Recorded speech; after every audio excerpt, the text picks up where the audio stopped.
Okay, team, so we're going to go straight into the technique. We're going to do the quads for today. I'm going to tell you as we go along in the video what is the difference between using the small head and also the ball shaped head. So come, let's go. And I'm going to explain to you why I sit down. So I found that this technique, particularly for the quads, feels more comfortable when you're sitting down versus when lying down. And the reason why is because you can manipulate the tool across all the surface of your thigh, moving the tool into different directions without feeling too uncomfortable or having to move into awkward positions. Also, by you sitting down with your back rested against the wall, you will be relaxed, your thighs will be completely relaxed. You're not creating activation all over your body to reach to your thighs to do the movement, and it just overall feels more comfortable. So I'm going to start to use the application on the ball. So I'm going to turn this on. For today, I'm only going to be using the level 1 vibration. So here we go. So what is the key difference between using the ball versus this one? Now, there's two things. The Hypervolt elicits two stimulus when you're doing self-myofascial release: vibration and also compression. Now, the key word here is the combination of both, the compression and the vibration. When you're using a standard roller, you really only use compression, unless you're using also a vibration massage roller. The benefit of using the Hypervolt versus the roller is that I can move into a much more comfortable position like I am just now sitting down, and I'm still doing self-myofascial release on my thighs without having to move into awkward positions or planking, which can, after a while, can feel quite uncomfortable. So I'm going to start by using the ball. So there's two options over here with the ball, and my cameraman needs to move closer so we can see the leg here. So if I go straight down here, now this is going to promote more compression, right? And then depending on how sore I am, if I worked out yesterday or my pain threshold is low, if I put too much pressure vertically down, it's going to put more compression. That can feel quite uncomfortable. So the benefit of using the ball versus this one is that I can actually shift the Hypervolt into this position, where I'm putting a minor compression, but the vibration is still going through. So I don't know if you can see this on the camera because of the frequency of vibration can be too fast for the camera to pick up. But I'm still doing some sort of a vibration here, which elicits some response in terms of self-myofascial release. And I am not putting too much compression into it. Now, depending on my pain threshold, I can actually move the Hypervolt into a more vertical position, and then I put more pressure down, and that's going to go much deeper. Also, the surface of contact of the ball is bigger, so I can see a vibration going across the thigh. It's a much more spread out vibration, which also has benefits in terms of improving blood circulation and doing the overall self-myofascial release technique. Okay, so what I want to do is, when I'm doing the technique, is I want to move up and down. I want to circle left to right. I can actually also do small circles.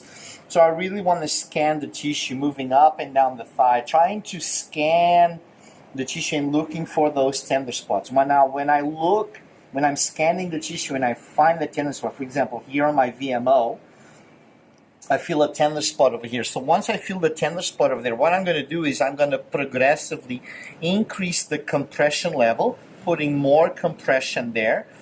And I'm going to do small circles, or I can go up and down, left and right.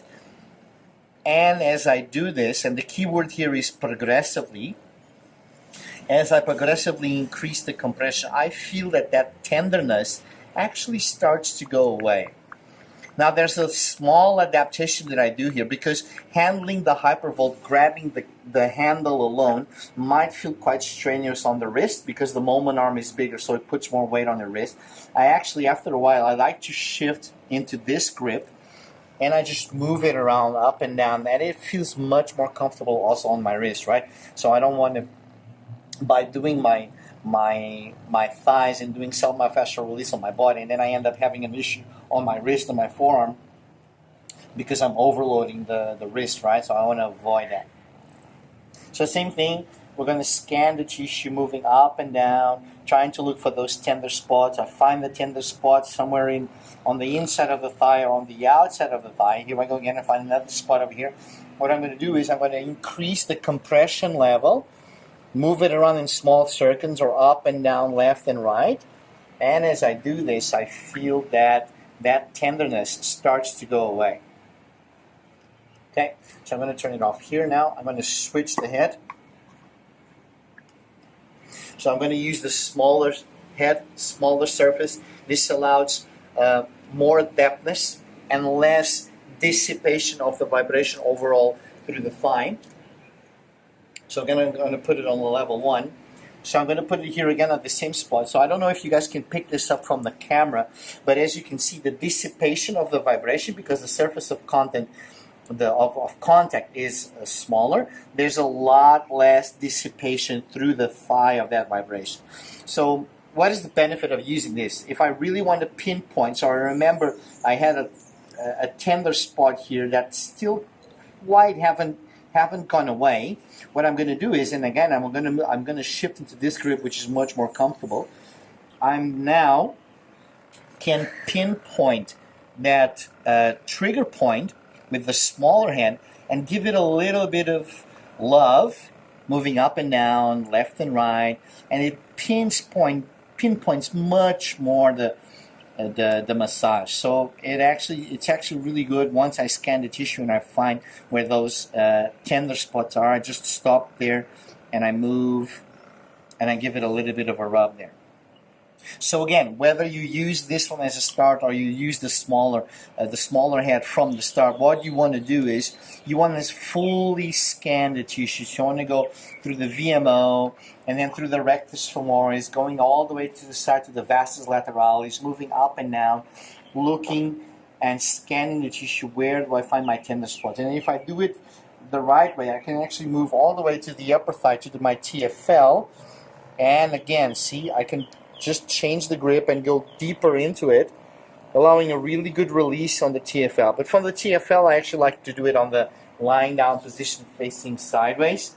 So for this one, I really just use for the quads because it allows me to move the Hypervolt freely and easily across the whole surface of the thigh and looking for those spots. So thank you for watching the video. I hope you enjoyed the video. If you enjoyed the technique that I've shown you today, please hit the like button. On the comment section, put down on your comments what techniques would you like me to show you next in terms of self-application, so that I can start posting more videos about the content that you guys really want to see with the Hypervolt and self-application instructional videos. That's it for me today. You guys have a good day. I'll see you soon.